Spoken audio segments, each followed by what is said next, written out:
Cool. So just before I begin, just like to ask a very strange question. Does anyone know what the shadow Moses in my talk title refers to at all? One person. Do I know you? Can I see? Are you someone I know? I can't, my vision's not too good. Perfect. Okay. So my talk title, Shibboleths for Shadow Moses, is a shibboleth in itself. It's a kind of a play with passwords, a play with gaining entry to a body of knowledge because you have the password to engage with me on a certain kind of clandestine level, on a certain sort of secretive, coded level. So hopefully all of that will become clear as I kind of talk my way through this. I'm primarily, if I can get my computer to respond. That's strange. There we go. Okay, yeah, that's it. So I'm a writer, publisher, and curator, not necessarily in that order. Depending on the intensity of the project that I'm working on, my roles seem to kind of shift. I'm going to talk through a little of these kind of roles, how I occupy them, what I produce, and then I'm going to go into a sort of detailed survey of 3 projects that have taken place over the last 3 years, quite intensively. Talk through some of the ways that they relate to the themes of Suhail's talk series. Think a little bit around worlding, but I thought for the sake of just being back in my old school, I would maybe kind of provoke some kind of dissident thoughts on this term world building that we seem to be running around quite commonly at the moment in a kind of critical art context. So just to give you a sense of who I am, I write primarily, that's the main thing I do. I write critically about artists, exhibitions, themes and tendencies within contemporary art practice, conceptual frameworks that seem to be kind of bubbling to the surface. Art Monthly is the publication that I publish most of my work through. I've been writing for them since 2015, and I'll write things along the lines of surveys of the politics of gaming, how artists are using gaming platforms, gaming technologies to question identity, the formation of new political subjectivities. I might also write about animation as a kind of techno-political complex, how animation is bringing the body into a new sort of relationality with the technologies we use to animate beings into existence. I also profile artists with a kind of focus on artists that use new media. So that's the kind of content I would place with Art Monthly. I also write for places less frequently, like Freeze, Art Review, Rhizome. Does anyone still read Rhizome? Does anyone read Rhizome at all? 1 person, 2 people, 3 people. So about 10 years ago, Rhizome was the platform for new media arts, edited by Michael Connor. Very good kind of platform. There's a great artist profile resource on there that's worth checking out. But really good resource in terms of the history of net art, network cultures, web-based, interface-based art practice. Just a couple of examples of things that I might write about for these platforms. I was commissioned by Paul Clinton, don't know if any of you guys know him from curating, to write a survey of Arthur Evans' legendary radical pamphlet, Witchcraft and the Gay Counterculture, which is this sort of anti-assimilationist, sort of quite hostile gay activist text that argues for a sort of queer sensual paganism. For Art Review, I've written on Danielle Brathwaite-Shirley's fantastic exhibition at Arbite, which is a kind of video game arcade that deals in a weird dynamic of shaming its visitors into not representing or defending black trans lives. And then I'm also kind of interested in the infrastructure of technology. So for Rhizome, I interviewed someone like Tung Kui Hu, who's the author of a fantastic book published by MIT back in 2015 called A Prehistory of the Cloud. So I'm also a big fan of the interview format, writing for places like The White Review, and you can check out an interview that I'm quite fond of with Katrina Palmer, if anyone's into her work on there. And then Rhizome's artist profile series, so people like Adham Faramawi and Joey Holder. There are nice sort of little interviews on there. Might be quite embarrassing to read those now, they're quite old. I also contribute regularly to books, so the New Museum Triennial in New York, I wrote exhibition texts for their catalogue. Also heavily involved in artist publishing, specifically self-publishing, DIY cultures, and this is a book by Michael Crow. Is anyone familiar with this? or with the book that it's based on, Georges Perec's An Attempt at Exhausting a Place in Paris. Sort of weird Aleppo game where the author goes to a street corner every day for several days and tries to record everything he sees in that urban locale. Michael Crow recreated this in GTA Online. The first thing he did, because he was parroting Parisian intellectual, was going to a menswear store and try on a black turtleneck sweatshirt to look the part, and within seconds another player had come into the store and stabbed him in the throat. So that gives you a sense of the material he's dealing with.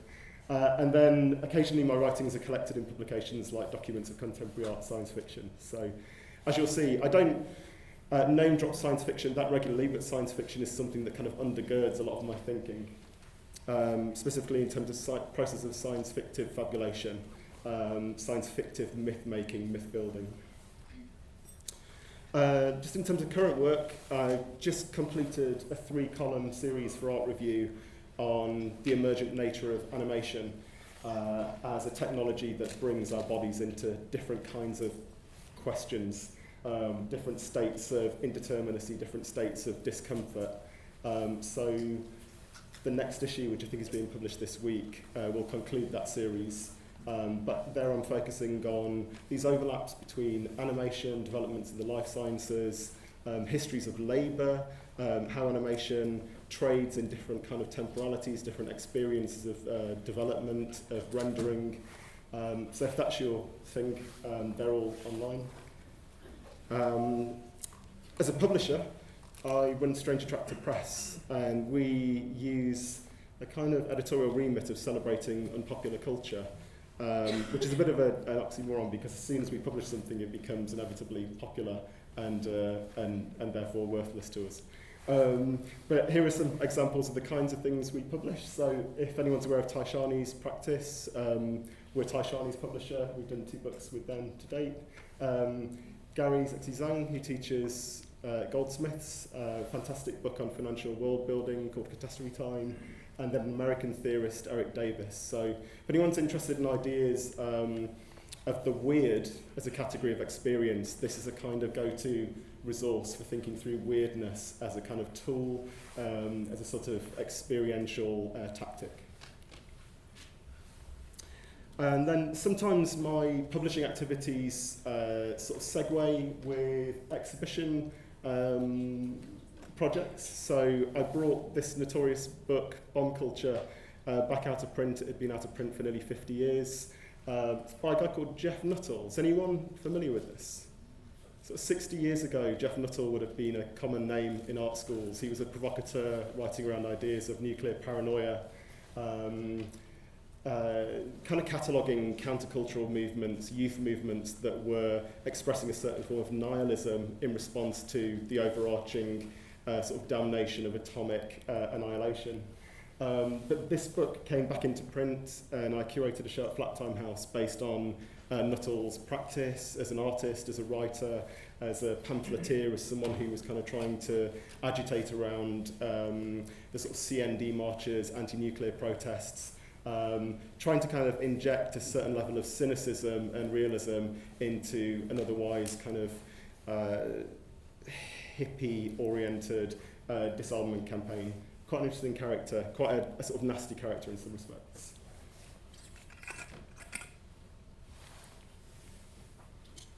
There's just an interior shot of Flat Time House there. And then currently working on a project with David Blandy, which has been delayed due to train strikes, which we fully support. But that's at Arbite in 2024, March 9th, which is a project around one of my other passions, role-playing games. So this is a symposium called Areas of Effect, Planar Systems, Critical Roles and Gaming Imaginaries. We're basically looking at the creation of role-playing games as sort of techniques of activism. What happens within the experiential domain of a role-playing game, the kind of shared storytelling space of a role-playing game that can lead to different forms of empathy, different forms of understanding with issues that we may otherwise not think about. So it's coming up in March. So for this talk specifically, I thought I'd locate the 3 dominant themes of my work to date. and try and kind of link them in to some of the themes suggested by Suhail's kind of provocation, this idea of the epic fail.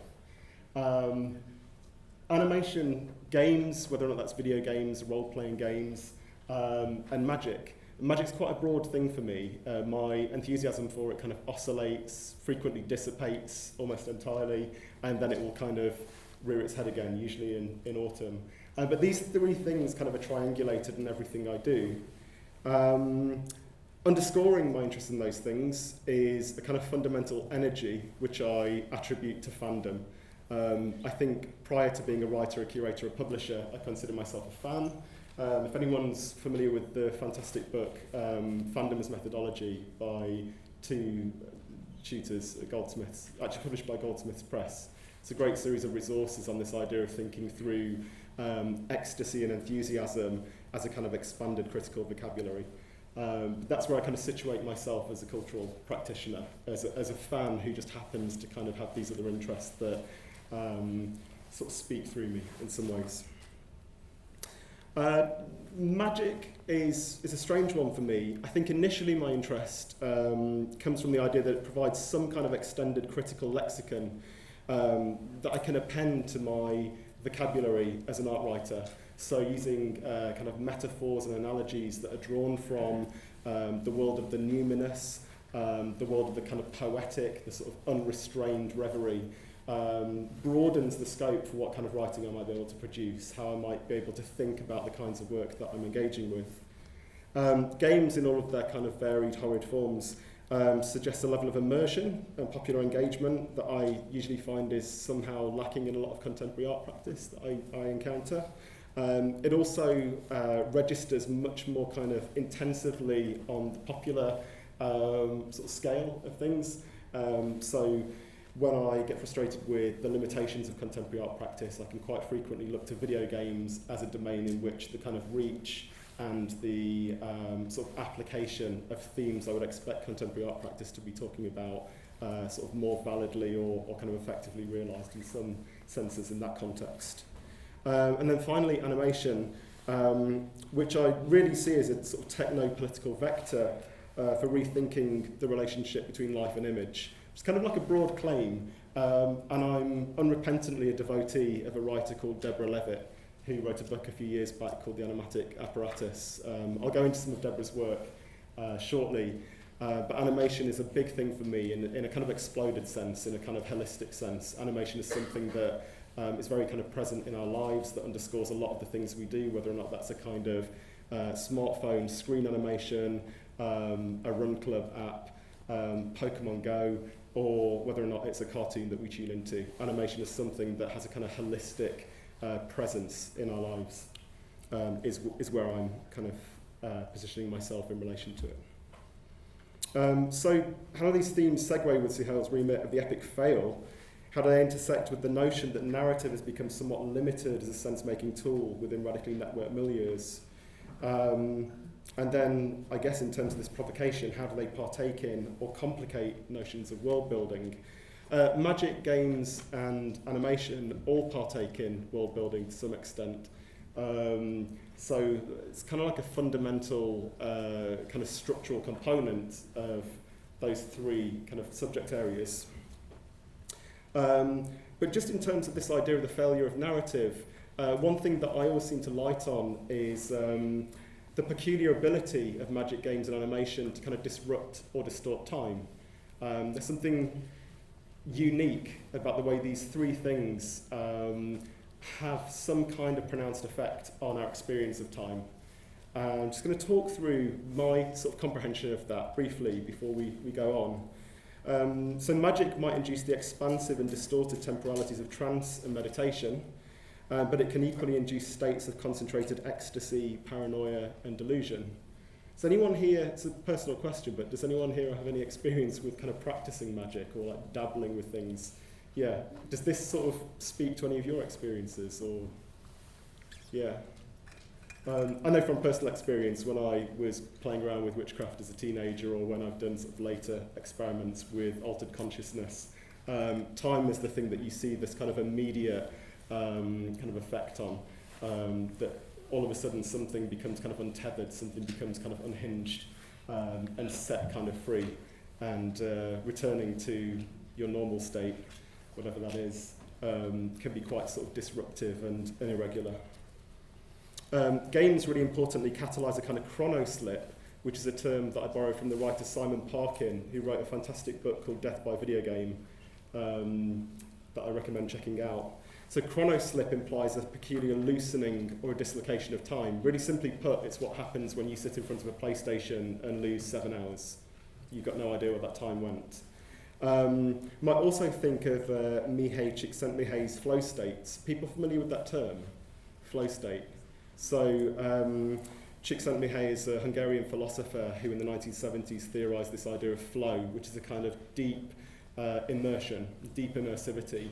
And if you're into ideas of productivity, of the kind of streamlining of labour through techniques of gamification, flow is an incredibly valuable tool. Getting people who are labouring in jobs that are otherwise appalling to feel like they're playing a game is really integral to a certain development or strain of neoliberal labour practice. But games also have a kind of permissive milieu of game space, most sort of frequently online, which are unique catalysts for emergent subject positions. So kind of also interested in the kind of the time inhabited by communities of online gamers, the time inhabited by communities of players who are putting themselves into a kind of fictional world together and sort of sharing those experiences. And finally, animation trades in the oscillating temporalities of production and reception, while increasingly functioning as part of self-prescribed remedial or curative viewing practices. Animation works as strange magic. On the one hand, you'll see something that looks incredibly fluid and free on screen, but behind the scenes you have a team of industrious labourers, usually poorly remunerated, who've slaved over the composition of flowing image. The kind of more flow you see in an image, the more kind of hard won it is in terms of its industrial makeup. I'm also really interested in ideas of like binge watching, what it means to find some kind of curative or remedial sort of armature in habits of viewing or in patterns of viewing things. As I'll come on to, I'm a big fan of anime, and through lockdown, having series that were 900 episodes long that I could kind of check in with and follow through to their conclusion, if I ever got to there, was a real kind of component of a sort of self-imposed routine of care in some ways. So just building on those three kind of analyses, and perhaps all three embody a peculiar form of myth time in which private languages, fractured narratives and fanatical experience converge. Perhaps these temporal distortions place us in a different relationship to history whilst enabling new forms of fabulation. So I'm going to talk through three projects, first of which focuses on magic. I'm a little rusty on this because when the project completed, I sort of just packed it away and set it to one side, and I've been concerned with other things. Just to credit the image, this is Elijah Berger. I don't know if anyone's familiar with his work. A fantastic Berlin-based artist who works primarily with kind of pencil, crayon, but works around ideas of I guess a kind of radical queer nihilism in some ways, collaborates with A.A. Bronson quite regularly. So this project is Documents of Contemporary Art Magic, which is part of the Whitechapel's Documents of Contemporary Art series. I was asked to do this in 2019, late 2019, so it's a very fast turnaround. Most of that work was done in lockdown using my own library because all public archives were closed. So I was using a lot of zines, kind of radical pamphlets that I'd been sent. And the aim of this book was to try and create a sort of critical reader that surveyed the persistence of magic as a theme, or more importantly, a kind of tool or a tactic for contemporary artists.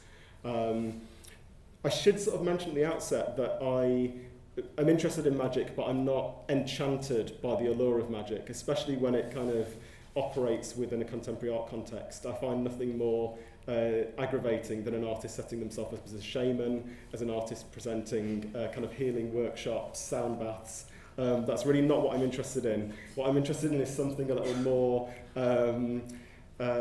cynical, perhaps, but also attuned to a certain kind of like dissensus or a rejection of that kind of mode of practice. So this has over 80 contributors, including artists that you're probably aware of, Sophia Almaria, Moroshin Aliari, poets like Sean Bonney, conceptual practitioners Jack Burnham, Amy Cesar, fantastic poet and an activist, all the way through to contemporary artists like Anna Zet and Gary Zhang. So one of the kind of difficulties of putting this book together is that I was working against a kind of cyclical tendency within the art world, which is every few years there seemed to be the announcement in magazines like Spike or Freeze that we'd suddenly rediscovered witchcraft, or we'd suddenly rediscovered magic. There's a kind of fundamental sort of imbalance or assumption at play there that I found incredibly distasteful, and that's the fact that all sorts of people outside of the art world practice magic commonly, whether or not that's African American root working traditions, whether or not it's kind of working class superstitions in the north of England. There's a kind of persistence of esoteric interest, of fabulatory practice, of ways of engaging with the world through belief systems that just underscores this kind of cyclical revisitation that seems to happen when editors and curators get hold of an idea and forward it in an exhibition or a kind of edited volume. So I really wanted to kind of work against that narrative. I've put Mike Kelly in there because he needs to be in everything.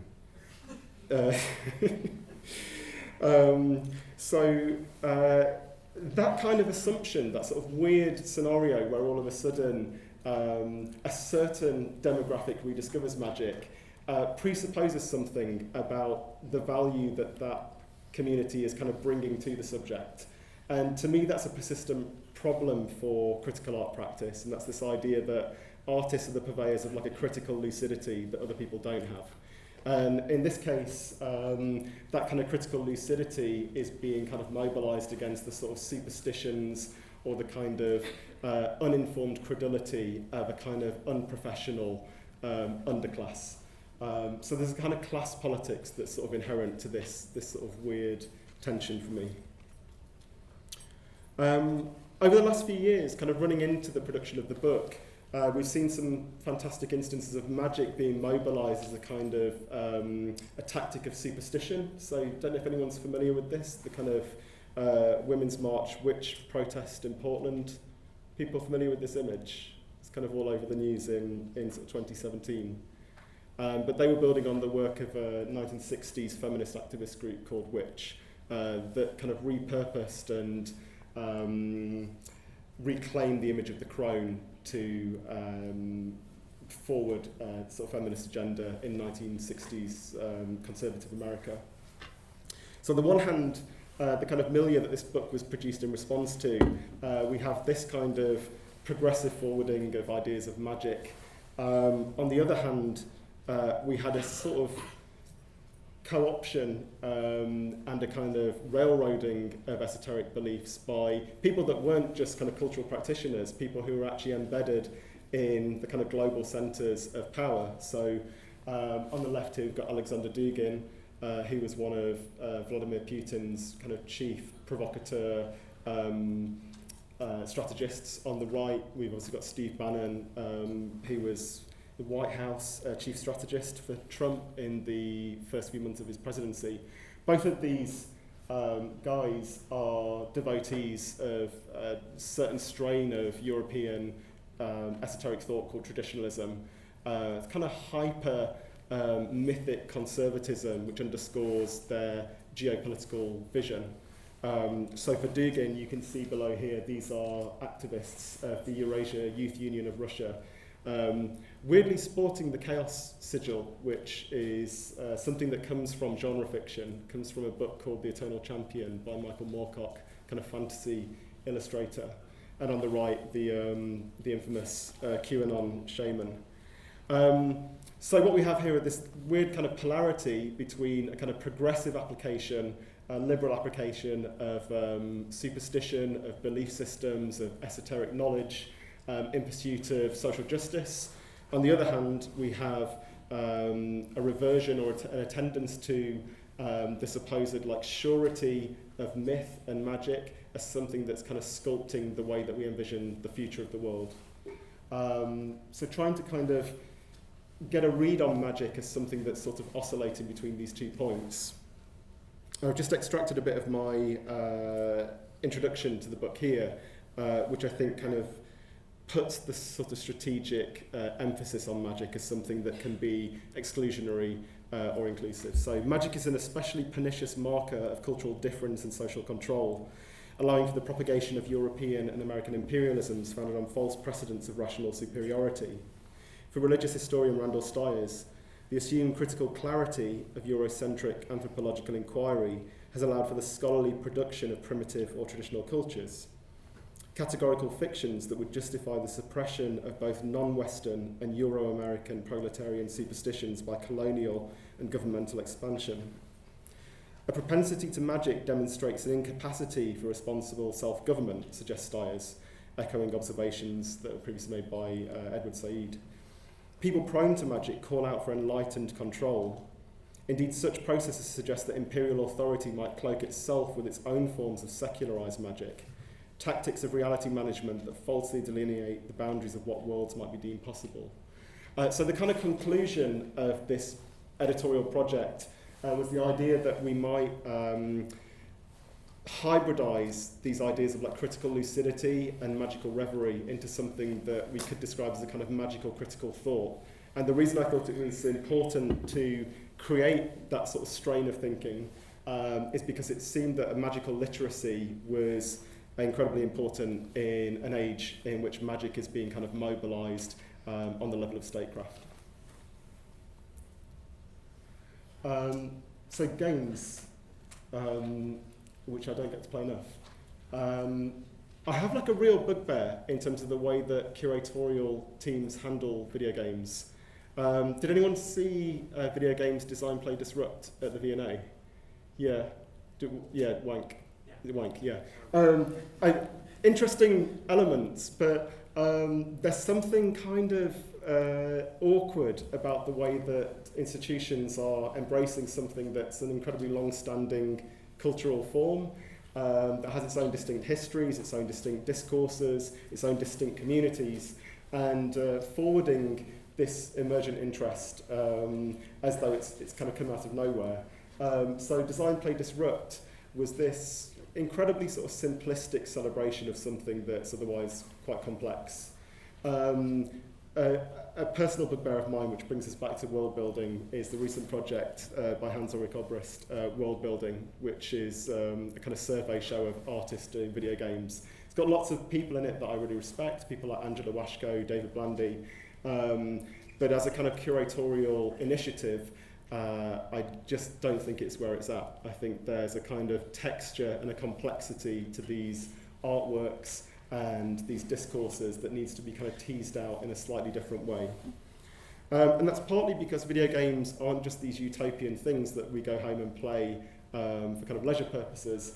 They are a sort of thriving and incredibly difficult culture that harbours all sorts of irregular politics, specifically applications of politics. So people are familiar with Gamergate, which is a sort of 2014-2015 controversy that was allegedly around ethics and video games journalism, but really provided a kind of platform for the emergent alt-right to kind of galvanise its views on a kind of public stage. There's a terrible piece of writing, but a really important piece of writing in some respects, by Milo Yiannopoulos, the now disgraced right-wing troll, called An Establishment Conservative's Guide to the Alt-Right, which was really a kind of clarion call for these divergent strains of young people to kind of come together and embody a new form of American conservatism. In that text, gamers were identified as one of the demographics that should really be kind of rising to the challenge of protecting a domain that they kind of felt was being intruded on by social justice-oriented progressives. So gamers as this kind of demographic that were being in some ways swayed by platforms like Breitbart into thinking that the virtual domain of play was also a kind of battlefield upon which masculinity might be protected. It's essentially what Gamergate was all about. Absolutely horrific instance of something that's also important for us to be aware of is the 2019 Christchurch white supremacist terror attacks on 2 mosques, which were broadcast live on Twitch. I've written about this before, briefly, in a piece for eFlux on David Blandy's work. But the thing that's sort of unique about that instance is that it was a kind of unprecedented form of broadcast terror. There's a new kind of optics of broadcast terror that was constituted by this act of streaming through a game streaming platform. And something that kind of continues to be the bugbear of many police forces in the United States is this phenomenon of swatting. People aware of this? Where online streamers are basically harassed by people reporting them to the police saying that they are a terror threat or they've got a hostage in their house. And so whilst they're online streaming a video game, a SWAT team will raid their house and cause a lot of damage, a lot of discomfort. In some instances, people have been murdered by the police as a result of these pranks. So that continues to this day. None of these things are particularly surprising. If you follow video games as a kind of discourse, as a sort of cultural field, this idea of military or martial culture intersecting with the kind of fantasies of its representation in virtual spaces is something that's been written about by writers like Ed Holter, Mackenzie Walk, Nick Dyer-Witherford and Greg DePoyter, writers who are really interested in this complex that you might call the military entertainment complex, how the military, the police force, gun companies intersect with the production of kind of virtual fantasies of combat. So I wanted to avoid this kind of unnuanced, bland approach to curating with video games. There's a kind of fundamental problem of like the games in galleries issue, which is if you put a game in a gallery, does someone really get a chance to get immersed in it? I don't think they do. I think games require some kind of privacy, some kind of space for immersion. So I wanted to make a show that was kind of weirder, and I pitched something to Southwark Park Galleries based around the legacy of a video game by Japanese developer Hideo Kojima called Metal Gear Solid. It's released in 1998. I know one person has played this because it's where the location Shadow Moses comes from. But it's a video game that deals with ideas of private military contractors, proxy wars, secret languages, governmental subterfuge, and the overriding importance of stealth as a technique of play. As these are sort of things that I could see kind of percolating in the broader culture, this sort of weaponization of a certain demographic, the deployment or mobilization of a certain kind of politics, using real weapons. I felt like Metal Gear Solid was a good video game to kind of draw upon. And there were a series of artists that I had worked with and written about who also had a history with this game and felt the sort of unique poetry of this game to be something that had kind of continued to influence them through their lives. So we put together this show called Trouble in Outer Heaven, Portable Ops Plus, which features Larry Achiampong, Joseph Buckley, Kitty Clark, Sam Keogh and Hardeep Pandal. I should just go back to this. People aware of these memes? These were sort of circulating quite widely during Trump's presidency, initially during his kind of presidential campaign, but then the first 2 years of his presidency. Metal Gear Solid imagines a kind of martial state, a kind of separatist state in the Seychelles, and you play a character who's essentially building a kind of private army, and you're disarming the world of its nuclear warheads and sort of stockpiling them on the ocean floor. And certain kind of themes that are apparent in that game were kind of quite easily merged with Trump's sort of hubristic desires for a space force and materialized as these kinds of memes. Weirdly, do people remember He Will Not Divide Us? It's a project by LaBouffe, Ronco and Turner. Is anyone familiar with this? So the thing that really sort of chilled me in terms of this appropriation of Metal Gear Solid in a kind of right-wing context was this supposedly progressive work, which was at the Museum of Moving Image in New York. It's basically a webcam that invites people to stand in front of it and chant the words, "He will not divide us."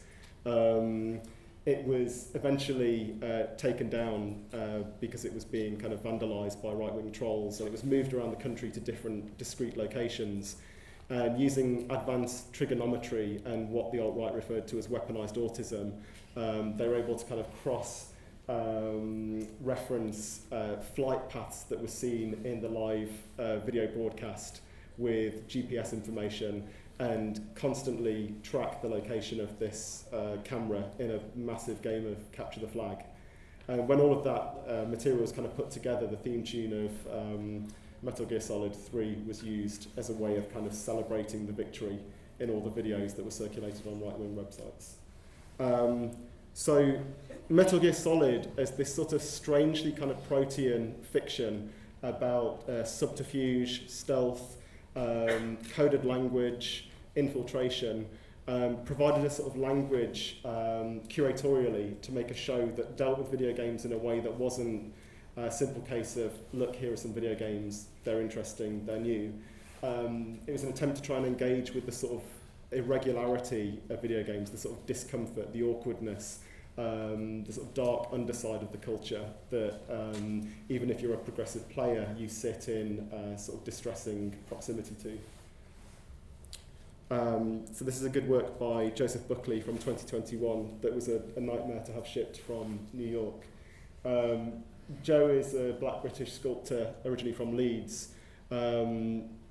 He uses casting as a kind of sculptural analogue for the sort of social reproduction of racism. These are kind of borderline toxic renditions of oversized kind of necro-corps, private military contractors. So I wouldn't sort of necessarily position him as like an Afro-pessimist practitioner, but there's a kind of stark kind of martial reality to the world that he's imagining sculpturally. So work by Kitty Clark, which is essentially a dark room. It's a kind of theme park ride that you walk beneath, and it's an air vent system that may or may not contain a live intruder. And you stand by the air vents and you can kind of hear these vocal tracks playing a fragmentary narrative of this sort of confused infiltrator. Sam Keogh, who had a show at Goldsmith CCA recently, this is a military cut that relays an audio work from a performance that he did at the gallery, which basically explores the kind of homoerotics of separatist communities. So it's a kind of parodic work that deals with a certain kind of libidinally charged martial decorum. I'm just going to show you the film that Hardeep made for the exhibition. This is called Riddles on Backstreet. Should I turn my mic off or stand away from the mic whilst this plays? Or no? Okay, it's about 4.5 minutes long.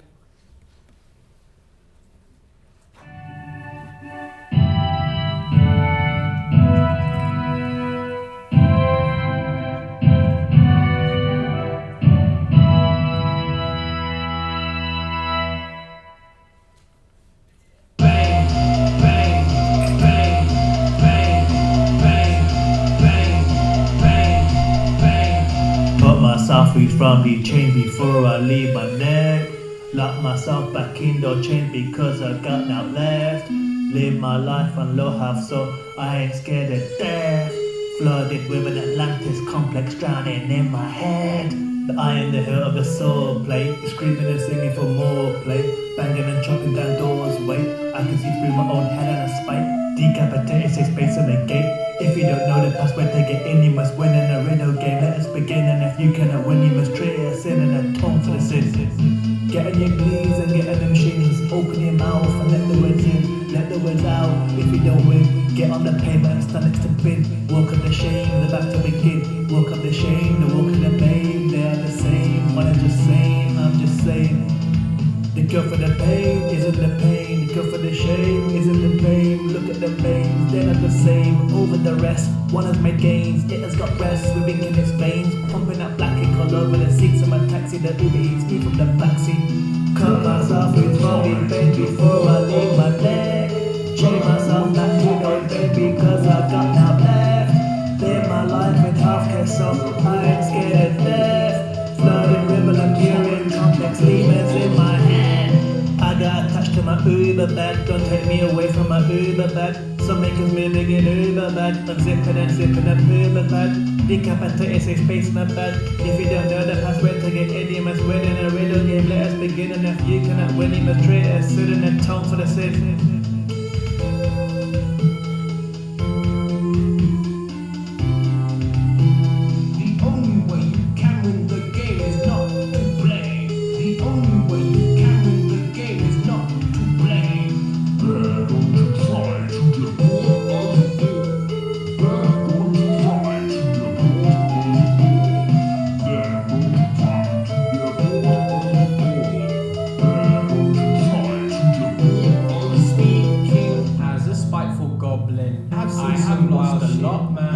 Surprised it's tough to play the long game, rough to try stay the same. I was born half caste, graduated to mixed race. For a second I was black, now apparently I'm BAME. I'm old as shit, wasn't like this in my day. I'm 55 years old, drift, eating shit in conversation with these sexy racists. I really hate this basic bad shit, roll my eyes but I'll imagine. Found a guy who tis like I'm hanging out now, I'm 45. I'm no puppet, can't see my strings. Watch me stepping onto better things. Like remember when I was 23, I would sleep like twice a week, dreaming gently, dreaming deep. If I'm awake then I'm not free. It's not me, it's you who's crying. Don't be mad, at least I'm trying. Suffering under Grendel's powers, paying rent in Grenfell Tower, waiting for the final hours till they kick my door in.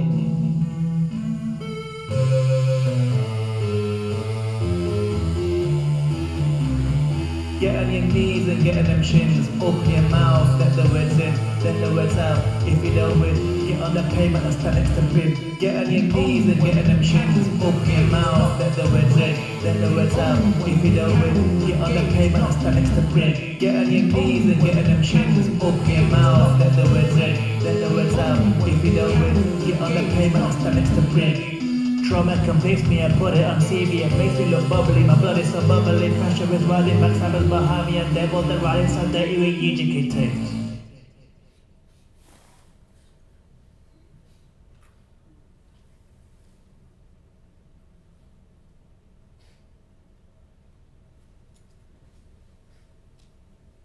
That's the decapitated Sean Bean, if anyone's familiar with Sean Bean's work.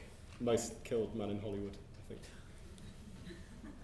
Are people familiar with Hardeep's work? Yeah. So generally deals with a body of different ideas, but one of the kind of most recognisable themes that he's constantly dealing with is this idea that there are certain kind of institutional expectations about the performance of heritage. For him, it's specifically a kind of British sort of second-generational Sikh and Punjabi heritage. Specifically, what it might mean to kind of perform that heritage in exchange for gifts from the Arts Council or from galleries and museums. And the vocal track there, even though it's credited to Mr. Ugly, that's actually Joseph Buckley, the sculptor I showed in the previous slide. So finally, animation. Does anyone recognise this background at all? Almost. Yeah, almost. It's Ghost in the Shell. Yeah. So animation is kind of like a huge thing for me. It has been my whole life, but it's only really the last kind of few years that it's ossified into a kind of theoretical and kind of curatorial and editorial concern. I started by writing this essay for Art Monthly back in 2020 during lockdown called On Animatics. And it's basically an attempt to try and address what we might refer to as the new life worlds of animation, looking at this kind of cross-contamination of life and image, whether or not that's kind of practiced through various kind of applications we use, or whether or not it's about the way that animated images are kind of conditioning and producing the kinds of bodies that we're inhabiting. So Deborah Levitt is a great kind of source for this mode of thinking, which I think has a kind of prehistory in the work of writers like Stephen Shaviro, Mark Deary. People are aware of those writers through the 90s. But Levitt's kind of building on a lot of that work in the face of developments in biotechnology, in the life sciences, reflecting on things like neurocinematics. Is anyone familiar with this technology? Where you essentially map a kind of neural response to film imagery. So you're essentially looking at someone in a kind of CT scanner, magnetic resonance imaging machine, to see what kind of emotional response certain sequences of footage are kind of eliciting, and then you're kind of building film sequences based on this kind of composite of data you're bringing from like a sort of subject set. So Deborah Levitt's really interested in that kind of cross-pollination of life and image, how these things are intersecting. And I was particularly interested in the way that artists were using animation against the backdrop of this emergent kind of techno-political moment, specifically thinking about the kind of plasmatic affordances of animation as something that allows us to kind of stretch and twist and manipulate space-time and the bodies we represent as a form of kind of self-affirmation or the production of a certain kind of artistic biography. It's kind of written in the spirit of my ongoing interest and adoration for Japanese anime, which is something that I have kind of carried with me since I was very young, seeing kind of Japanese films in distribution. But it also kind of takes anime as a way of thinking through the kind of broader condition of animation. And it takes anime as that kind of backdrop for a number of different reasons. One is because it allows... Oh, sorry, was that someone? Is that my own? That's my echo. I thought someone was talking to me. It takes anime as an opportunity to think through distorted ideas of origin, which I think is really kind of crucial when dealing with this kind of media. Transcultural migration, how certain kind of cultural tropes and tendencies migrate and are involved in kind of feedback loops or kind of echoes or sort of slapbacks. Techno-Orientalism, which is a kind of undercurrent of a lot of my writing over the last few years. National cinemas and the production and habitation of collective movements undergirded by fantasy. There's a great theorist called Thomas Lamar, who's a kind of dyed-in-the-wool Deleuzian, brilliant writer. I realise I've misspelled his name there, but you'll be able to find him. But he talks about movements in fandom as a kind of collective force of desire. He doesn't like to use terms like fan or otaku, if you're thinking about things in a kind of Japanese context. But this kind of collective force of desire. One thing I thought was quite interesting is the way that anime, in terms of the meme economies of the emergent right, becomes a way of inscribing like a horizon of possibility for how politics can kind of manifest the fantasies of neck-bearded young men. So this is a good example of that. It's vote leave in order to make anime real, to make the kind of fantasy of anime real. We need to kind of vote leave to exit the European Union. In some ways we'll kind of have some political galvanization of bringing the fantasy of anime into a reality. This meme was kind of like repurposed for all sorts of politicians. So there was a kind of Donald Trump will make anime real campaign for a while. The slide at the bottom is Rujin Z, which I highly recommend. Written by the writer of Akira, actually. Someone mentioned Akira earlier. Katsuhiro Otomo. But it's a kind of science fantasy about end-of-life care, which is something that's very kind of dear to me at the moment as a theme. And I just thought I'd kind of throw this in before I move on. I was in Tokyo earlier this year talking at the post-media conference at Gaidai, which is the kind of Japanese goldsmiths. And I saw this on the tube. Has anyone seen this image before? I've not seen it replicated at all. But this is a legitimate sort of terror awareness public service announcement. And it uses the image of Ghost in the Shell by Masamune Shirow, which is a kind of fantasy about the kind of terror cell. police focus group that are opposed to kind of terror cells. But it's actually been licensed by Production IG, which is the company that creates this anime, to the National Police Organisation and used as part of this awareness campaign. So there were two kind of outcomes for this essay and the sort of research trajectory it took. One of them is a book that I co-edited with the Hungarian artist filmmaker Petra Zeman called Weeb Theory, which sort of purposefully employs this sort of irregular term weeb, which is a kind of internet cuss word in a way. It's like a derogatory term for someone with like an unhealthy obsession in Japanese culture. And the idea behind this book was to try and embrace this kind of emergent condition of animation by asking artists to talk on their own experiences with animation platforms, editing software, their own personal histories with animation that they liked and endorsed and felt influenced by, but also to bring those contributions into dialogue with texts by anthropologists and interviews with theorists working around animation fan cultures.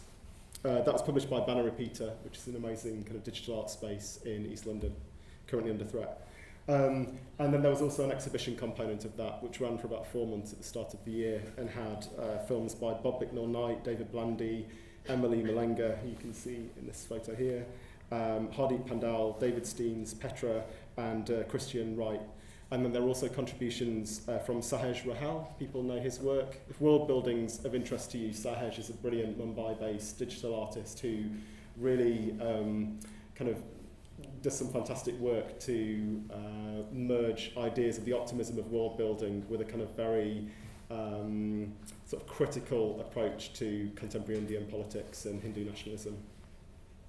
I'm just going to show you a quick video by David that was produced for that exhibition called Do Androids Dream? So this is from earlier this year, and I think it kind of sets things up nicely in conclusion in terms of a certain kind of skepticism we might have to comfortable narratives, to narratives that seem to provide a kind of comforting armature for us. So I'm going to show this, and then I'm going to kind of do a little outro where I just reflect on a few points I've made, and then we'll go into questions, I think, with Suhan.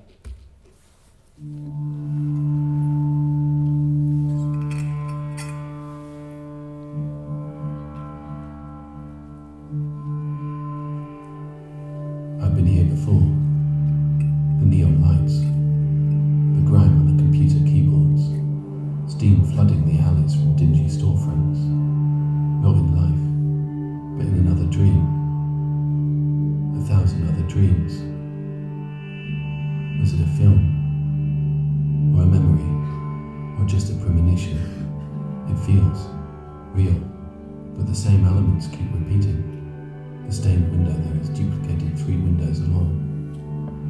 Even the steam appears in similar clouds.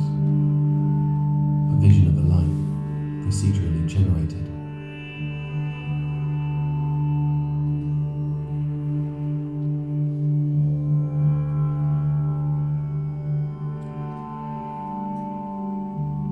And this stupid outfit, like an armored ninja playing paintball, there is something cool about it though. Here's where dead stories come back to life, zombie visions of the future. This shadow plane is a world of pure visibility. It looks like this place should smell rank. But there's no smell.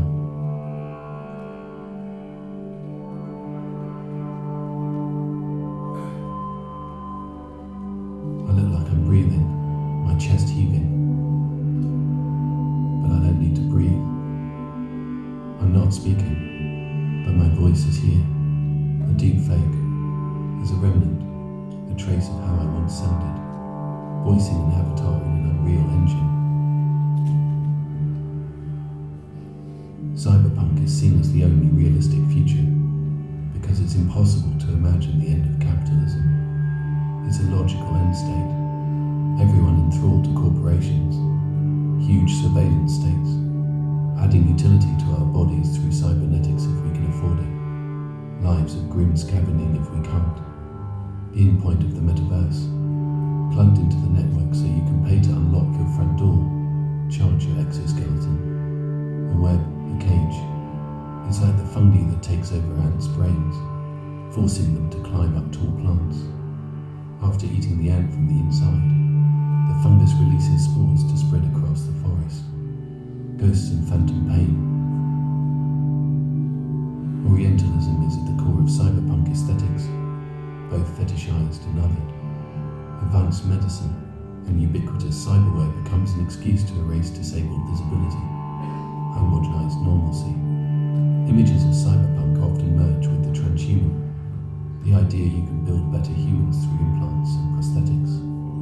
But transhumanism, with its visions of colonizing Mars and infinite life, often becomes heroic futuristic fascism, ignoring narratives of otherness, of difference, centering the white hetero man at the expense of all, a ravenous monster that never stops, never dies. I'm fighting a lineage of mistakes. Stories only exist in stories. Here I am, lost in the memory of a game I've never played, a life I never lived. I've heard of replications so perfect, even the subject themselves believes itself to be real. I don't care if I'm an original or a copy or what. You and I are going to die right here. If we both die, there won't be a copy anymore now, will there? But even if these memories in my head are fiction, what we've had is something special. That's what alchemy is. It's the power to change the world through your thoughts. Your greatest power to change the world is your power to change your mind about the world. When all minds are joined, there's really no place at which you stop and I start. A real you is not a body at all, but rather a spirit, an energy, an idea. A real you is a being of light, and therefore has no material density. Fear weighs you down, but love lightens you. We must become what we cannot perceive. Niti papika stinam olamazek to be. Lair, sleeve ti, noitinoma but sujar o. Irimani o. Emle for tai so w. Smeg ritoti nasuet a. Meg ritonanai to be. Efel night n. Esti norfrot signet morph sila a niduf nides. Estrabic ritupmoke november kt. SDH Gil non AT, the Rofa Birani Bebe.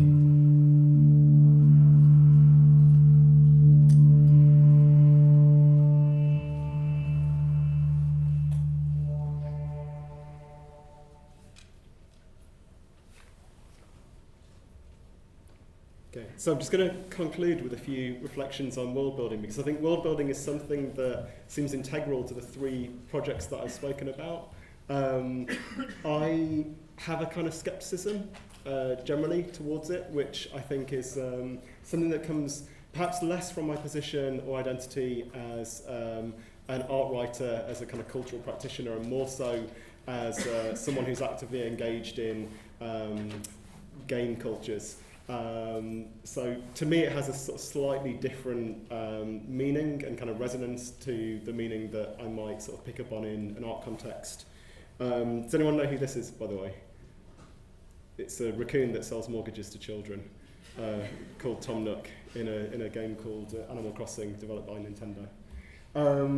So just a few kind of points on how I think the things that I presented differ slightly from world building, even though it is integral to their kind of DNA.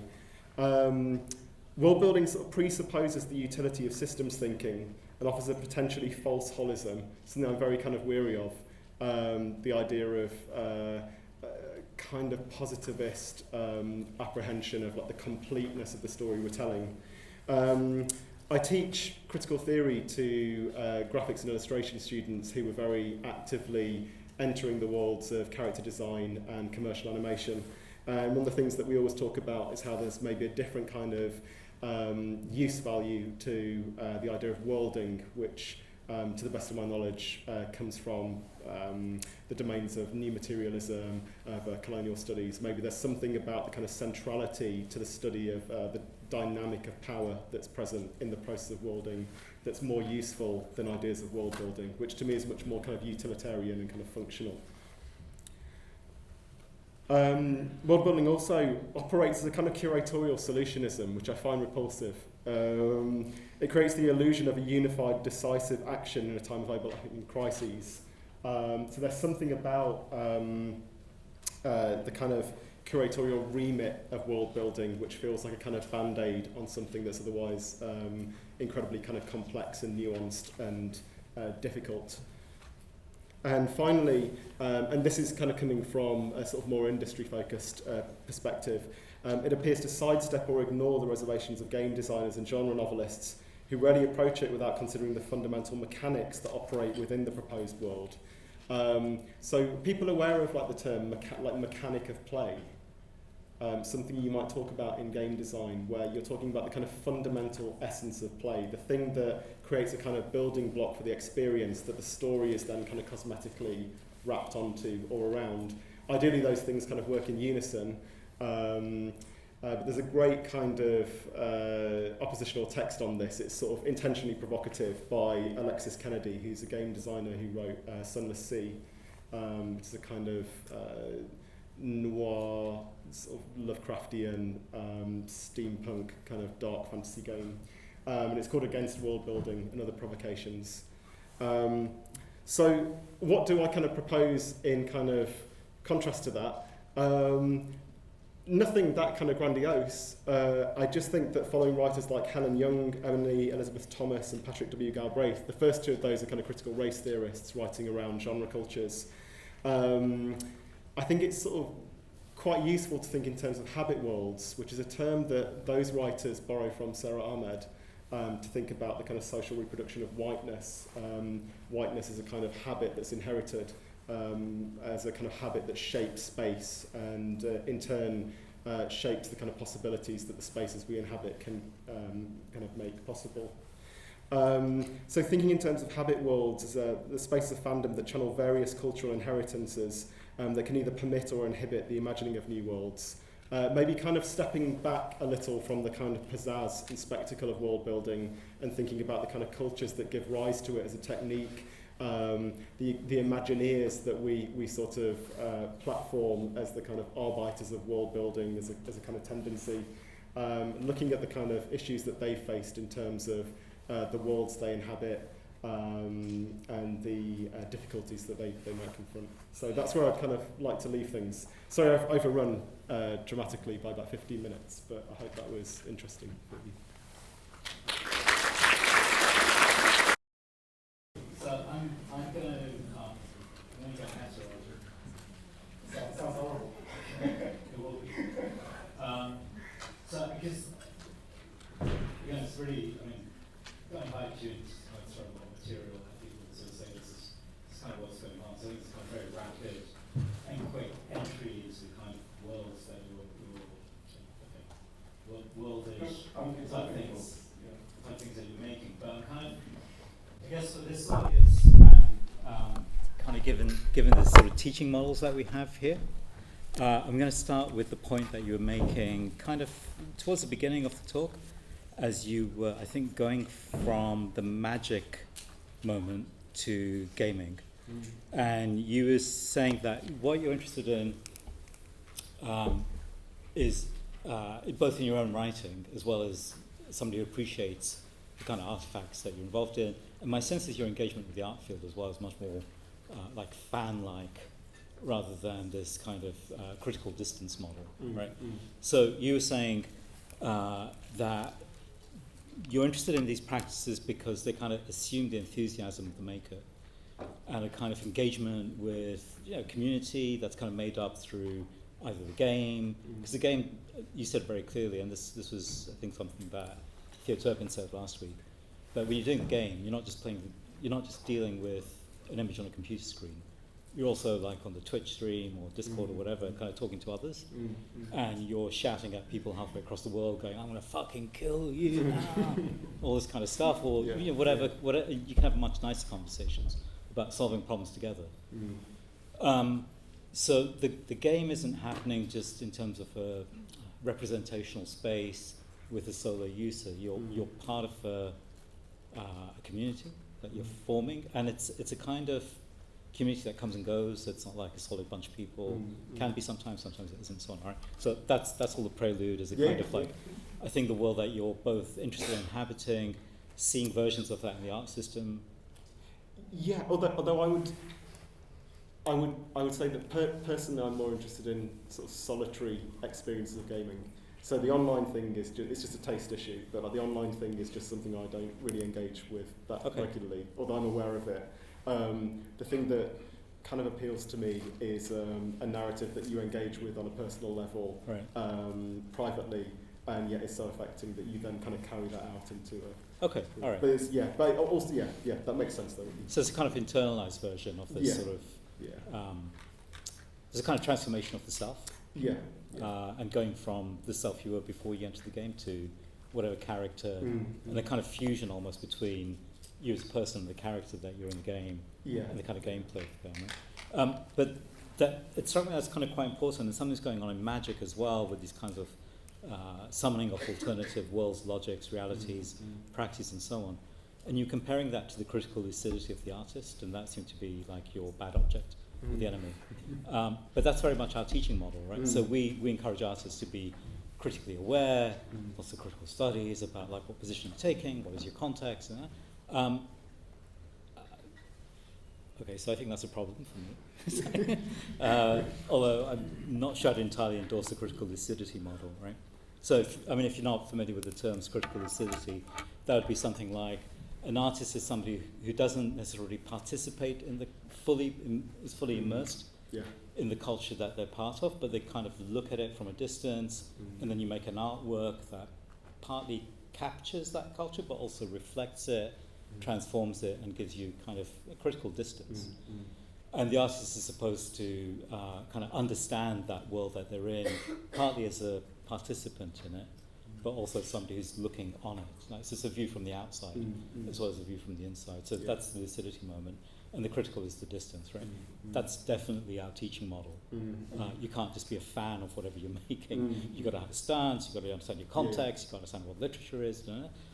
So I think there's something in the model you're presenting of engagement, which seems to kind of present quite a not necessarily violent alternative, but quite a strong alternative to prevalent teaching models. I think not just in Goldsmiths, but a certain kind of expectation of an artist, I think inherited from Western modernism. So that's all. Yeah, go ahead. No, I was just going to mention an anecdote. Just Wayne Kirstenbaum. I don't know if you know So Wayne Kirstenbaum is a New York-based poet who writes very beautifully on the experience of humiliation.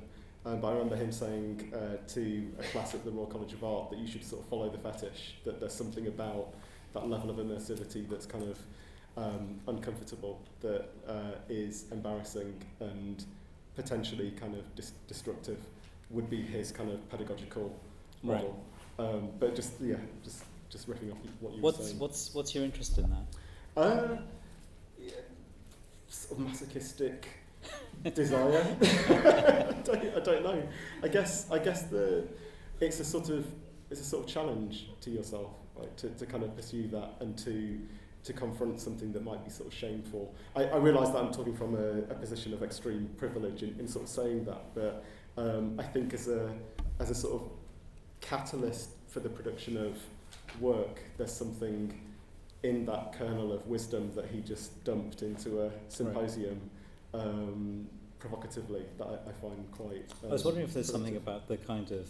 When you commit to that, there's a sort of disruptive energy. Because if you just follow your fetish, no matter what, and that's kind of what the fetish demands of you. Yeah. Whatever good sense you're supposed to make, like you don't care about that, you're just going to follow like the object that you're into. And there seems to be something of that throughout the three I don't know what to call them, three aspects, the three corners of the triangle.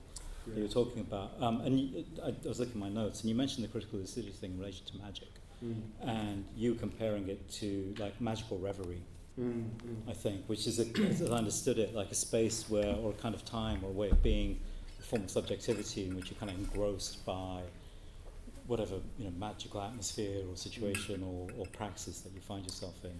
And you're talking about sort of some altered states. One of my kind of fundamental issues with magic is that it frequently lands on the consolidation of power for the user.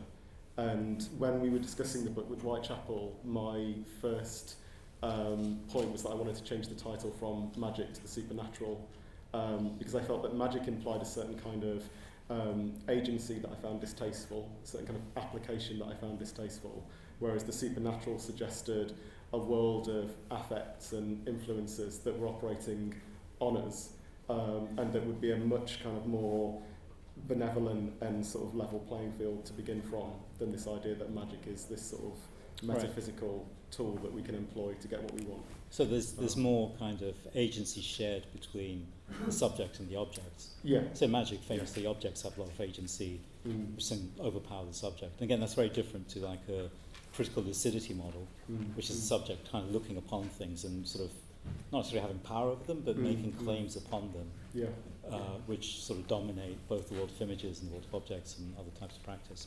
So I'm going to ask like one initial question. I'll see if there's more from the audience, and then I'll maybe come to a second question. So I think it's more, I want to get to the narrative thing, right? Because it seems to me you're really into narrative. So that kind of, which kind of annoys me in terms of having invited you to this series on narrative breakdown. So I you know, and the kind of the video from the people, I can't remember, Alliance for Reactionary Conservatism, something else. I can't remember what they're called. Respectful communities or something. That's obviously, and it's an accident that I showed this before your talk, because I invited you quite a while ago. I just came across this today, so I thought it'd be an interesting thing to bring in terms of the overall thing. But what they're giving is like a version of like the grand history of the Good West. You know, and it's basically a white history. It gets kind of like, we need to return to this, and kind of, and the kind of subjectivities, and I would call them praxes, forms of making and engaging that you're talking about doesn't seem to belong to that. It seems to belong much more to a space where good sense breaks down, or like rationality, Western rationality, like the scientific order, breaks down, and other things start emerging. But it does seem that storytelling, at least, is really, really important in this, and also forms of community and shared common sense for whatever like micro community you're part of. And that seems to me to kind of reinforce a certain type of, well, stories at least. I think narratives, because one of the things about narratives, Chiara Di Leone said this in one of her talks, that in narratology, the argument is essentially the difference between a story and a narrative is a narrative makes sense of the world through a logic, which can give explains causes and effects in a regular way, which kind of apply in many situations. And it seems to me that the kind of world of magic does that, not according to standard scientific, technocratic, rationalist logics, but other types of logic. And the world of gaming, I think, I'm not a gamer, but I think the world of gaming kind of gets involved in people explaining to each other how to play the game, workarounds, bypassing. In some ways, So I was wondering for you where the folklore and the types of story seem to be really fundamental to these kind of community formations that you're kind of advocating. I guess the difference is that your fundamental trust of narrative is different, and it's not one story, it's a cacophony of narratives that are being constantly broken down and rewritten, recomposed and redeployed, and within that cacophony what you hear is sort of momentary occurrence, so kind of contingent. So artists like Joseph Buckley or Hardy Pandal might radically revert the kind of story they're telling, or pull the rug out from under the sort of the viewer or the listener quite readily. And I think that's a product of a number of different things. I think it's probably a product of the kind of music that they grew up on, which prioritises kind of collage and remix and sort of disruptive technological strategies. But I think it's also just being part of a generation that's kind of fried on the sort of radical like multiplicity of stories that we've imbibed and internalized and regurgitated. So yeah, there's something about maybe a kind of propensity to entertain the idea of like the fracture or the fragment as something that's like infinitely recombinable, that sort of differs from the idea of a kind of static, kind of fundamentalist, staid and reliable story. So is it partly the it's kind of making the story in real time? Yeah. Which is what people are doing when they're communicating around gaming, which is like, what do I do next? Yeah. What's the story I tell myself about? And can you share some of your understanding stories with me? But the making of the story and the community in real time without any kind of fixed bearings that sort of suggests there's a kind of fragility or a kind of there's only plasticity to the story making, and also you can't recommit to it in any definite way because you said it can swap around any moment. Yeah, and the next time you go through it, it's going to be maybe a different story. Whether it's that sort of plasticity, fragility, precarity of narrative making, that's kind of like. But it sort of conditions you to anticipate those ruptures. Okay. I think there's something maybe strategic in that. Right. I'm just thinking, just to kind of bring it back to video games. There's a game that Hardeep and I played obsessively together, where you don't necessarily play online, but you see the ghost of the players that have previously attempted the game. So you see a kind of litany of failures, and they appear as kind of phantoms within the game world that you observe and then build upon the actions of. But there's something kind of inherent to that I think might have some kind of correlate to the way that we might think about making. Okay. All right. Let me just see if there's questions from people. There's one over here, and there's two right next to each other over there. So we'll take those. I've got one more for you about the alt-right. But we'll come back to those. Thanks for your talk. You talked early on about binge watching and didn't quite get back to that. I think there was a lot else going on in text, but I was wondering if you could just talk a bit more about that, maybe also tying into experiential time and broadly the experience of like out of a body consuming this type of work. I was really interested in like your exhibition, the pieces in the exhibitions you put on. I'm wondering how you think differently about sort of the experience of these types of media. All right, before you answer, did people hear the question? Wasn't sure if the mic was on. Did you hear it? Okay, people heard it. Okay. Thanks for coming back to that. It's something that I don't have any sort of fully developed thoughts on, but I had a weird moment recently where I was doing an in-conversation with Lawrence Leck about his show at Sadie Cole's that was on a couple of months back. And in advance of the show, I watched all of his films to date in like very rapid succession. And then when we started the talk, I said, I've just done a kind of binge watch of your films, which isn't something you usually say about artist film. And not at Sadie Cole's. Not at Sadie Cole, no. And it created a sort of weird conversational impasse in a way, because it felt like a sort of slightly shameful and kind of wrong-headed thing to do. But the kind of temporalities of the binge, like the kind of rhythms and sort of practices of like habits of watching, are things that I find, especially just through lockdown, have this really pronounced kind of curative capacity. And there's a bunch of research around specifically around the kind of therapeutic use of cartoons in like PTSD treatment and child trauma treatment that I haven't looked into.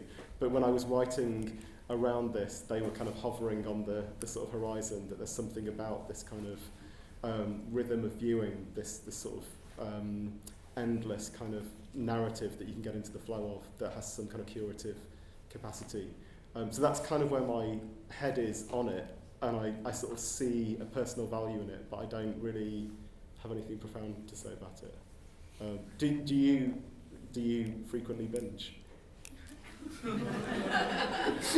That's a private conversation. So. I guess, yeah, sure. I think we all do. Yeah.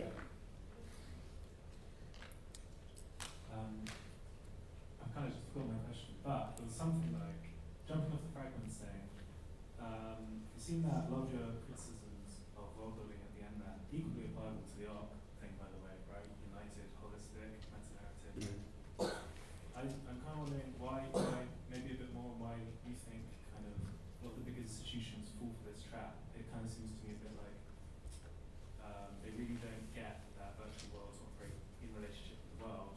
You know, the world building thing, because sort of the techno-dazzle kind of has the 3D worlds, the world building worlds, as these kind of hermetically sealed sort of like objects that we go to, be interactive, and then that's done. I wondered why you think that contemporary art has that kind of like minus. Yeah, I don't know. Maybe it's just an underdeveloped discourse, which is strange because you have fantastic resources on hand. Like I don't know if you're aware of the writer Paolo Ruffino, who teaches here, I think, wrote a book called Gaming Futures that Goldsmiths Press published. But just this kind of constant recall to the infrastructure in the real world that underscores these kind of virtual fantasies is very kind of present in a certain kind of discourse. I think it's just the kind of the novelty of a new kind of curatorial thematic maybe that is yet to be developed. But I think there are some really good kind of instances and applications of that. But Yeah, it's kind of like the critical position without the actual lucidity. Okay, any more? There's a question over here. Oh, maybe take the one that back 'cause it's near you, and then we'll come down here. Any more people over here? If you have questions, or just if you want Jamie to clarify anything, because there's a lot of material covered in the talk. yeah, I should have Lots of said that during the talk. positions. If anyone needs me to just like go back and explain something or define a term, I totally breezed through that, so I apologise. Yeah, I came in late, so I wasn't sure if you covered anything around strange tractor. Oh, no, I didn't. No. Cool. Well, basic and tops kind of changed a lot. Yeah. I guess. But Oh, mate, I cool. was trying Thank you. to look through the lineage of the stuff that you publish, and there just isn't one. Yeah. I'm just kind of interested in how you create or curate something like that, where it seems like it's just, it seems like it's just what you're interested in at the time, but is this sort of a theme that you follow, or? No, not Before you answer that, Yeah. why are you asking that question? Because Paul just recently published a book on Indian sort of Yeah. synthesis. and Paul it's just- Burgess. Yeah, because I guess I'm interested in trying to curate things, and it seems like it's a platform where you're kind of going against all the normal rounded curation. Cool, thank you. So Strange Tractor is the publishing imprint that I run with my friend Mark Pilkington. He's a writer, musician who founded the press in around 2003. Rapidly became like my favourite press, so I would just kind of pursue anything that they published. And then we met, and then he essentially gave me half the company, which I think is a sort of ridiculous thing to have done in some ways. But our kind of remit for publishing is to sort of celebrate unpopular culture, which I kind of mentioned at the start. But I think as avid readers and voracious readers, and also book collectors, people that are constantly sort of sourcing like recherche and weird material, things seem to sort of take their own course. There was a moment years ago I used to use like a really shit line about it. Do you know Brian Geisen and William Burroughs' Third Mind? Where I would sort of describe our editorial approach as this kind of like these two minds kind of operating individually, but when they sort of come together they create this third mind that produces sort of unpredictable and sort of outlandish kind of results. There is something of that is really integral to how we work, because it's just the two of us. So we don't have like a finance department, we don't have like a design department. We literally do everything from commissioning a book to editing it, to laying it out, designing it, running any kind of promotional campaign for it. But yeah, eclectic is sort of putting too simple a kind of term on it, because I think it's about things that have a really kind of unique resonance. So the book you mentioned, Basements Tops, is about the history of sound system culture in the UK, which is unlike anything we published prior to that. And I think it's the fact that it was unlike anything we published before that gave us the sort of excitement to do that. And I don't think we'll ever do anything like that again. I think it was just that, although there is, I'm talking shit, there's Boogie Down Predictions, which is a book about hip-hop technology and Afrofuturism, which kind of follows that line, but it is very different. But yeah, I think just keeping things sort of uniquely eclectic is a good way to go. Thank you for that, it's great. All right, so there's a question over here. And one, yeah, so there's one here, and then there's one a bit further back. Hello. Yeah. Thanks so much for your talk. I really appreciate it. Well, thank you. I'm going to vie for you to be a visiting tutor or something. Thank you. So yeah, I think for me, I think it comes up within the discourse between, I guess like the relationship between being a child and an adult and animation and gaming and magic too, like the sort of the magic behind how these things are made and the awe that they inspire, especially when you're a kid and you're witnessing these things the first time. They feel like they're really crafted in a way you can't even understand or believe. You know, when I saw, like, I think one of the references you had up there was Liu Yang's work. You know, I see like artistic practices that are able to mimic and achieve the magic of a AAA gaming studio, for example. And then I look at just put your mic closer to okay. And then I look at art movements like vaporwave or cultural movements like vaporwave that are more about the shoddy recreation or impressionism of gaming culture or magic or the magic of games, the magic of animation. And I wonder, I guess I've always found more satisfaction in the flawed attempt to recreate what a corporate structure can do out of a desire to remake it because of that fascination with the fetish sort of thing, but not having the means to actually achieve it. And I was wondering for you if that sort of plays into your critique of world building or these like high-end productions, is the fact that they're made from like a position of power and means rather than from this sort of like fan art basis that's generated so much. Not really. I mean, I wrote really favourably about Enter the Spider-Verse or Across the Spider-Verse and the new Teenage Mutant Ninja Turtles films in Art Review last month. They're so good. They're amazing. They're so good. Has anyone seen them? Yeah. Deeply psychedelic films. Several times. Yeah, amazing.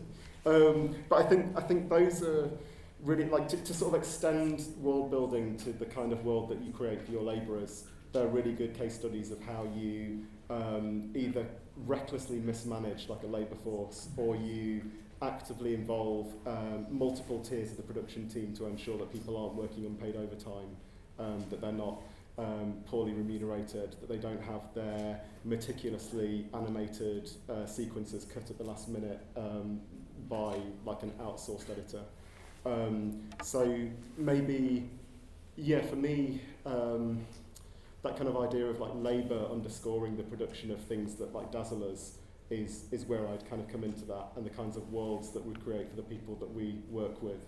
And artists creating stuff in like Unity and Cinema 4D and whatever else, it's kind of a fucking fallacy. Like it's a lot of that is outsourced to people that are basically working on budgets that are provided by institutions that are like very kind of pinched.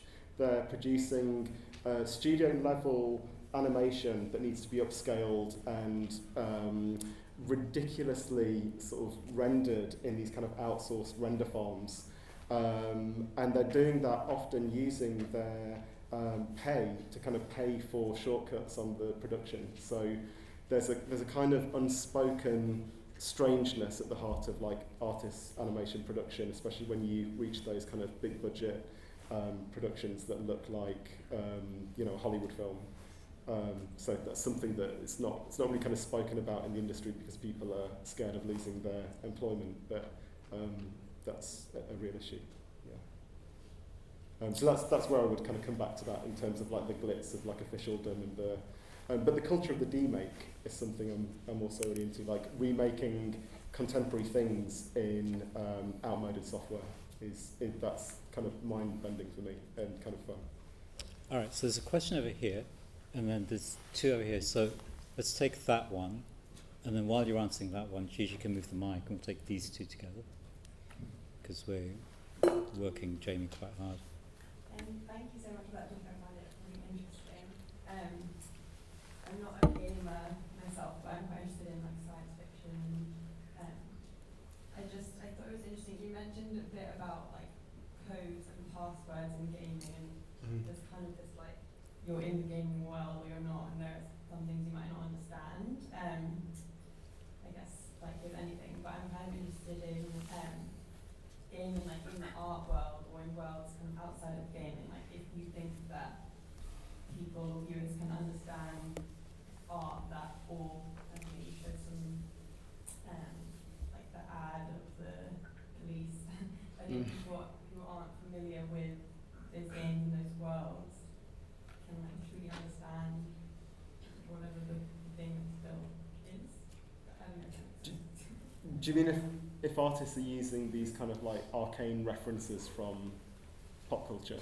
Yeah, and I guess that it kind of like excludes people who, not that I think there's necessarily an issue with that, but it might be excluding people who or not familiar with those references, or maybe the message isn't as clearly relayed to people. Yeah. I think that can be an issue. Yeah, but I'd also, I don't like if this were a crit, I'd sort of be saying something along the lines of like maybe exclusion isn't necessarily all bad. Like maybe there are kind of codes that can be used strategically for specific purposes. So like the history of secret languages, of like coded languages, as things that you might use to communicate with people because you're of a subject position that's otherwise oppressed and policed. Maybe kind of exclusivity is something that we should start to kind of rethink about in terms of like its possibilities or affordances. Maybe. Yeah, I think. Sorry. Can I just follow through on that because I think it's a quite important question. I think that exclusivity is called a gallery or the exhibition. Like it's simple. It's a door. It's a building. Not many people go through that door. And the other form of exclusivity, as Jamie said, like maybe that's okay because then once you've got that exclusion, you can do things in that space that the responsibility to a general public wouldn't let you do. So what I see in your talk is actually a whole bunch of people who kind of have this very plastic, lively engagement with narrative or story forms or community making and so on, which don't have to be responsible to larger forms. And there's a kind of invention enabled by that exclusivity. Yeah. Art's doing the same, right? But we feel guilty about it and they don't. So that's basically, so that's mine, not yours. Can I just ask, what science fiction are you into, just out of interest? I'm reading like as in the Grid at the moment, and Okay. Jeff Vandermeer, like kind of, Okay. yeah, Yeah, different worlds, but cool. how they relate to art. Nice. Cool. That's the fans' question. It's the fans question. Yeah. With games and narrative, I've played games, and there was very clear narrative. So you're wrong, because what he experienced is not what you said, so you're wrong. Yeah, there's games with very like clear aesthetic narrative in them. So I'm wondering, is it the game sort of the world building where the narrative's more like open-ended that is like something to strive for? No, not necessarily. Like in sort of gaming terms, you would have something called like a sandbox experience, which is open-endedness. But that's usually a kind of diluted experience in some respects.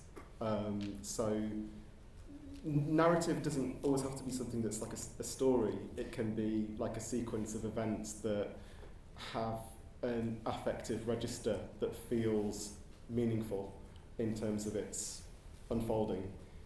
So I think, there's the way that we think about narrative in game space has to sort of shift slightly. I think when we're using those terms, because it can be something that's very like abstract and weird and sort of unusual to describe. Even though we might sort of tell that experience as a story, the experiential aspects of that are something that are based on like rhythm, like your sense of embodied discomfort, like your hands sweating, your controller slipping out of your hand, like your throat getting dry. There are all sorts of things that are kind of components of a narrative experience that are,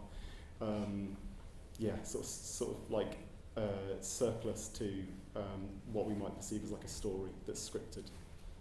And then the question goes to here, if we go like post-narrative, which you seem to be pushing for, how are we going back to abstraction?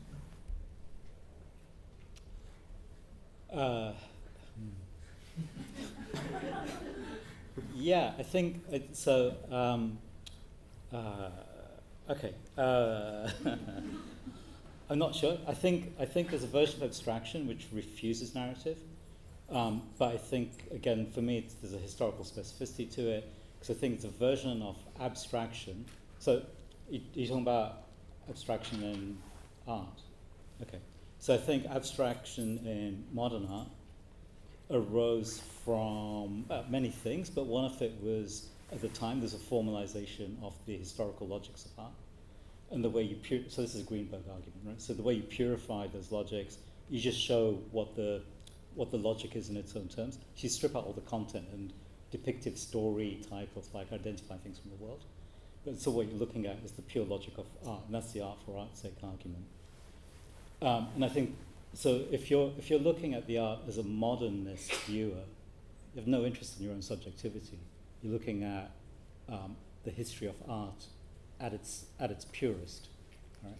Or the history of the medium at its purest. That's essentially Greenberg's argument. If you're a contemporary art viewer, so we look at abstract art as contemporary art viewers, what we're asked to do is to interpret the artwork in our own terms, right? So for me, the argument around narrative in relation to contemporary art is that when we're doing interpretation, I mean, I take all the points you're saying. I think there's a whole bunch of reactions when we look at artwork. But the interpretive model, which is, I think, the dominant form, and certainly everything that most art reception, and certainly it's the teaching on the MFA, which is what sense do we make of this. The dominant form of interpretation is like, what's the story I can tell about this in some kind of, with some narrative content and cohesion. So I think there's a way in which abstraction gets reabsorbed into narrative forms. And what's happening there, my long-standing argument, is the kind of reinforcement of subjectivity as a dominant actor, and that kind of coheres with kind of neoliberal model. I do think, based on what Jamie's saying, there's another form of subjective engagement, which is much more the kind of not very lucid, kind of like sweaty hands, kind of palpitating, like, oh my fucking God, what is this that I'm looking at? Or a kind of being, you were describing with magic, and the convergence between magic and gaming, this kind of, not exactly depersonalization, but a kind of fusion of personhood and subjectivities, which I think some people can experience with art, but you try saying that in a crit here.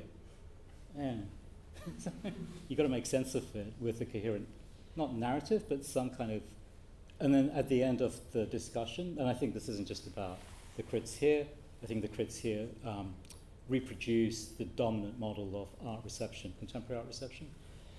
There's a sense in which what we do is make sense of the artwork through narrative forms, essentially, right? I think that's worked quite well, and there really hasn't been a problem with that, because globalization, contemporary art, neoliberalism, part of the same nexus.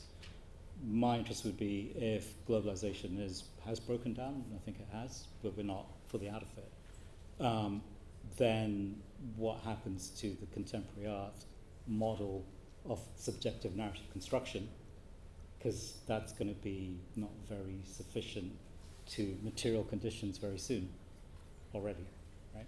And I think that's exploratory space. And I think maybe some of the kind of strategies or types of engagement that Jamie's talking about might be one way to approach that. So it's not like an elimination of stories or narratives, but it's just like, what is the priority or kind of the significance? Okay, so there's a question over there, and I'll come back to you after this one. No, you go ahead. Okay, hey, thank you for your talk. So, so I didn't really play video games, but I watched my brother play those, which is maybe a bit of like a gendered kind of cliche. But I do try like GTA, and I felt that I did try GTA, and I felt that kind of like guilty pleasure about like when you're like shooting people and killing them. Yeah. Anyway, and there's also I know that there's also a lot of games that are based on war and based on like having guns and also like fighting. And there's a big like market for it, a big fetishization of war in war in video games. Yeah. So I just wondered if you thought like if you have any thoughts about that, or if you went through that in your research. Yeah, I touched on that with those three books that I recommended, which, this idea of the military entertainment complex, there's like a very long-standing commercial relationship between the actual fabricators of warfare, whether or not that's the US government or munitions providers, and video game companies like Ubisoft. So a really good thing to look into, if that were of interest to you, is America's Army, if you look into the history of that video game, which is basically a military simulation that lands you in a recruitment page for the US military. So you download a video game for free, you play through it. The sort of verisimilitude is the thing that's kind of prioritised. It's like incredibly realistic. It uses military tactics effectively in its simulation, and then when you complete it, you're invited to do it for real. So that's like a long sort of standing relationship that the US military's had with Ubisoft, who developed the game. Another thing that's really repulsive is that video game developers pay gunsmiths licenses to replicate the image of certain firearms within their video games. So there's a reason in some respects why school shooters are so adept at sort of, identifying possibly like some of the more effective weapons. Which isn't to make a kind of conservative link between video games and school shooting, but there's a kind of a sort of common vernacular and familiarity with firearms that comes through video games. That's not the stuff I'm into. About narrative, sorry, I'm also hung up on it. But narrative existed long before capitalism because humans are embedded in it. It's like, I mean, I don't really, maybe it's a lack of imagination or, I don't know, but like, it's so anchored within the human condition. I can't see how it can come past it.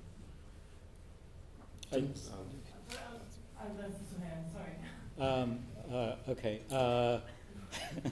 I don't have a strong argument about this. It's just something that kind of strikes me as like an issue.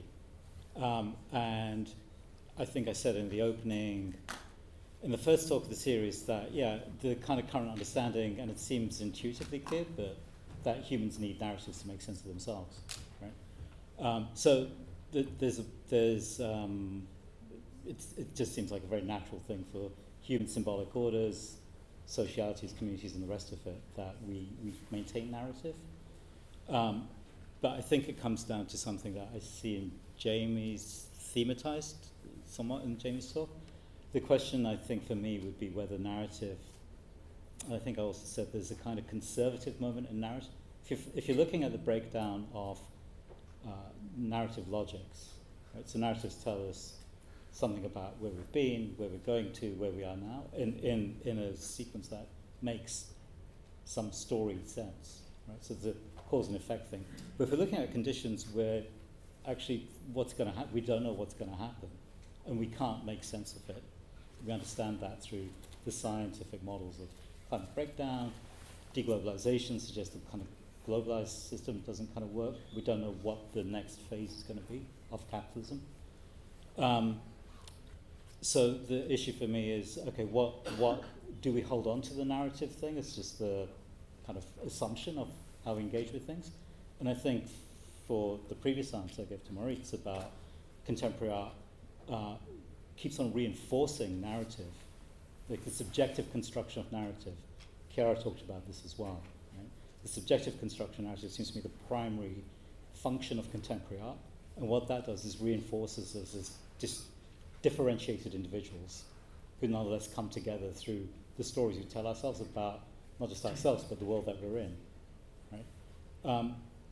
continuing to do that seems to me like a conservative thing to do if we're looking at the breakdown of narrative as a way of making sense of the world.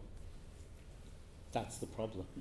And I think art is a space that we can actually test this out and see what happens. So again, I'm not saying that we must eliminate narrative. I think that's clearly impossible at this point, at least. But it does seem to me that it's at least a problem, given a historical moment. And I think that's as far as I would go in terms of some of the formulations I made, especially at the beginning, are a bit like provocative. Think about this stuff. But and I would hold on to that. But I think there's a kind of more nuanced version of this, which is a bit more where the assumptions of contemporary art, who it's for, and how we process it, just seem to me a little bit weak. Like we can't just take that for granted because it's not operating. So something about the infrastructure and ramifications of narrative is just like what we're about. And it's also the series is partly a response to doing a lot of tutorials where people are saying my art is about telling a story about myself. It's like, why do we do that? Why is that the assumption of what art should do? I just don't see that art needs to do that. We can speak about what's happening that is not about the subject who's making it. I think that's quite interesting. Yeah. And what I see, just to segue back to Jamie, who should get the last word. What I see happening in the kind of practices you're talking about are people engaging with things which aren't necessarily about their biographies, but that the game space, the magic space, and the animation space allows people to investigate capacities, possibilities, plasticities which don't belong to their biographies. And that seems to me quite emancipatory. Yeah. I was just you were saying there. I was just reminded of. Sorry, am I getting really loud there? No, it's fine. No, cool. There's an incredible book by a Polish futurist called Bruno Jasienski called I Burn Paris from 1927. It's republished by Twisted Spoon Press. But it's an amazing parable of the inadequacy of narrative. And it imagines a kind of terror attack in Paris in the late 1920s where an embittered and hard done by lover poisons the water supply and creates an artificial plague. And in the kind of fallout of this catastrophe, all of these divergent groups, from orthodox Marxists to the police force, rally to kind of repopulate the city and rebuild society. And all of them fail in sequence. And the collective that emerges from this is essentially a kind of criminal underclass that are imprisoned and have to kind of fabricate a new reality for themselves that isn't based on any kind of like pre-existing story or dominantly kind of authored technique of controlling the world. It's something that kind of emerges through radical contingency. Paradoxically, that is a novel. So I don't know what that says, but the message is something really useful and really worth looking at, I think. It's called I Burn Paris. And the practices that you're presenting to us, I'm guessing for you doing a version of that. I hadn't thought about that. Possibly. Of course. All right. Let's leave it there. I can leave my question for the alt-right for drinks. Hopefully come up. Thanks, Jamie. Thank you.